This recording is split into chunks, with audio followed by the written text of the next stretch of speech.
In 1957, Dr. Evelyn Hooker published her first article outlining her studies with 30 homosexual men and 30 heterosexual men. Hooker's study revealed that there were no psychological differences between the gay men and the straight men. You couldn't tell the two apart. But Hooker's study, like so many other studies, dealt only with male homosexuality. I found my community in the bars of the village in the 50s, and I found this community to be incredibly supportive. So there was a tremendous sense of communal vitality within our own confines, but also there was tremendous surveillance of us in terms of the vice squad cops that would come in. Everything we did was under surveillance. That meant, for instance, even the clothes we wore. If you were a butch woman in the 50s going to the bars, you had to put on 3 pieces of women's clothing because you would be arrested for transvestism. And what would happen is, and I saw this with my own eyes, the cops would come in, they'd look for a butch woman, they would take her outside, they would shove her up against the wall and strip her to see if she was wearing male BVDs. I grew up, or I came out, in a community that was perhaps the most oppressed and also the most resilient, the most courageous. So my sense of who we were was as a tremendously brave people who created worlds with very little. The pressure to conform socially was so strong, and you were taught to believe that unless you had a family and a primary relationship, you were doomed to leading a desperate life, that a lot of people married, even while knowing that they were gay or lesbian. Why did you get married in the first place? I think it was this, really this being frightened into heterosexuality. I was terribly frightened by the homosexual feelings, the guilt associated with having feelings of attraction towards other males.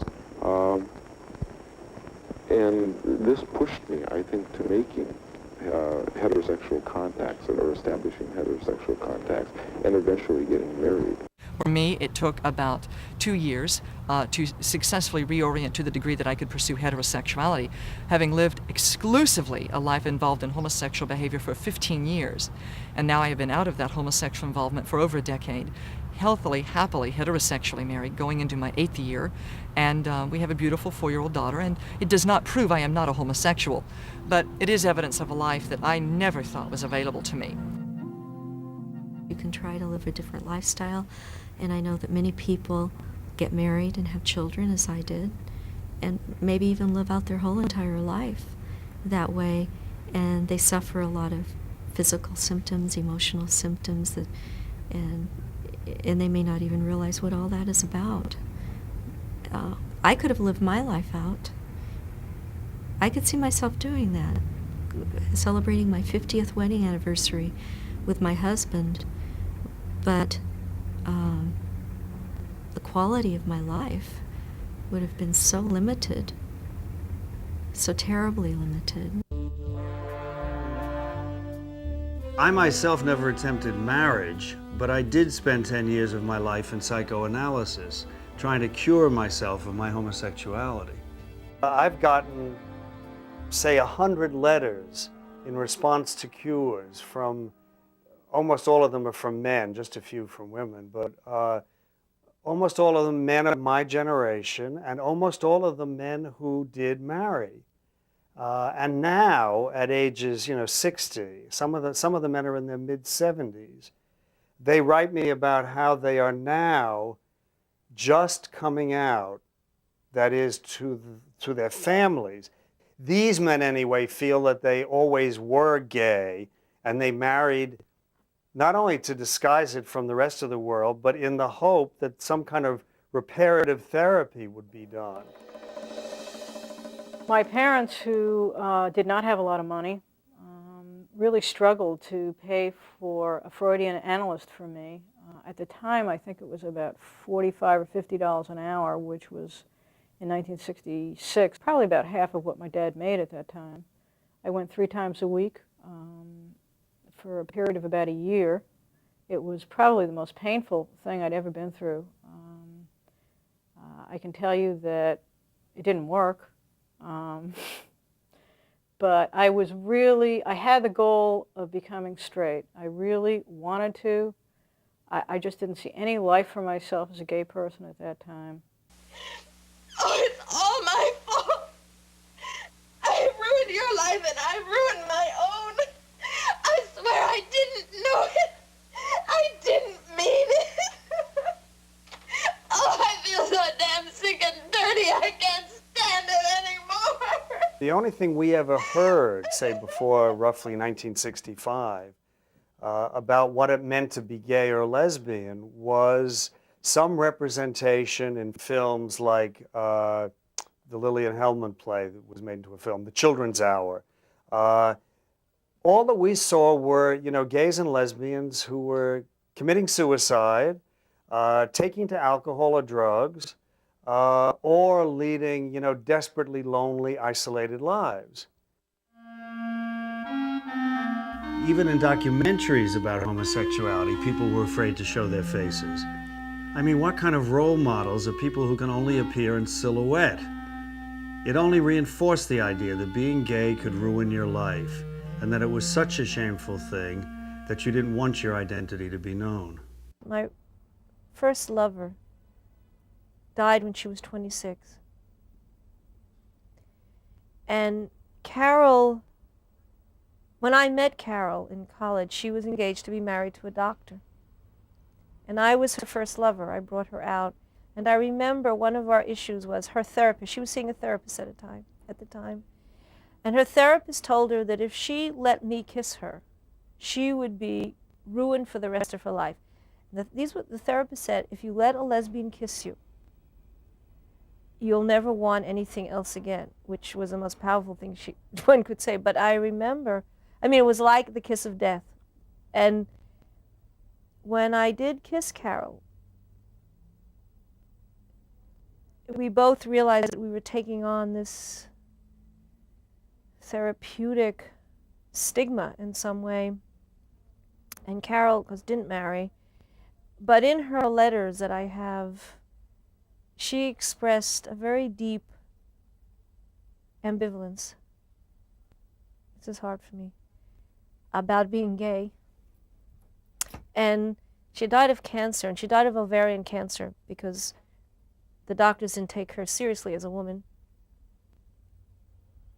And in one of her letters, she said, sometimes I feel like being a lesbian is like having cancer.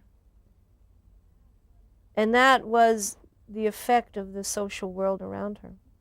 I know that inside now I'm sick. I'm not sick just sexually. I'm sick in a lot of... Homosexuality is in fact a mental illness. I'm sick in a lot of ways. Which has reached epidemiological proportions. More harmful to society. It is always pathological. I have just lost my job because of being homosexual. I'm sick in a lot of ways. It is never normal. The damage is probably done very early. Anything that we can do to prevent future generations from suffering this affliction must be done. In the late 60s, some therapists experimented with a technique called covert sensitization. This involved offering a patient verbal suggestions to produce unpleasant associations with his homosexual feelings. I want you to imagine that you are in a room with X. He is completely naked. As you approach him, you notice he has sores and scabs all over his body, with some kind of fluid oozing from them. A terrible, foul stench comes from his body. The odor is so strong it makes you sick. You can feel food particles coming up your throat. You can't help yourself and you vomit all over the place, all over the floor, on your hands and clothes. And now that makes you even sicker, and you vomit again and again, all over everything. In terms of the therapeutic process and how I was supposed to get cured, what Carl, who was the man I was in therapy with for about 5 years in the mid to late 60s, what Carl would say first of all was my innate heterosexuality had been blocked through unfortunate childhood experiences. And so what I had to do was unblock them and sort of redo my childhood. Central to that would be forming a good relationship with Carl so that he could become a substitute father, the good father that I had never had when actually growing up in my own family. The father, in typical instance, is detached from this son. Not from all his sons, but from this son. The assumption of therapy in general in those years was that everybody is innately heterosexual. The only time there's a homosexual outcome is when there is some disturbance in the family configuration. Most mothers were involved in an unusually close and over-intimate relationship with this son. He was generally their favorite. She spent a great deal of time with him. This was sort of held up as proof of mental illness among homosexuals, that they had this close bonding, intimate mother. But if you step back a moment, you have to ask yourself the following question. What's wrong with having a mother like that, or any other factor in your background, unless the outcome that you're trying to explain is judged beforehand to be abnormal? In other words, if you found that factor among heterosexuals, would you conclude that close bonding intimate mothers are pathogenic? Well, you wouldn't. The reason is that you would not have decided ahead of time that heterosexuality is abnormal. Exodus loves to teach, and still does teach in all of its literature, that homosexuality or lesbianism are the result of an insecure sense of one's own masculinity or femininity, that we're not really sure if we're men or women, and that we seek out these relationships to try to resolve that question of whether we're really men or women. And it's even suggested that one of the ways to get people out of the lifestyle is to get them to engage in more quote-unquote masculine or feminine kinds of activities. One of Exodus's favorite psychiatrists was on Phil Donahue recently suggesting that we try football. So tell me about masculine. I mean, how do you do this? I mean, do you play football, or what do you do? That can be part of it. Yeah. Masculine sports, masculine friendships, and above all, a good relationship with a therapist of the same sex who is going to help that person build a more secure masculine identity or feminine identity. Right. How long does this take? I think we have to admit that traditional counseling didn't work too well, but the reason for this is quite simply, I think, that people misunderstood the issues involved in the homosexual condition.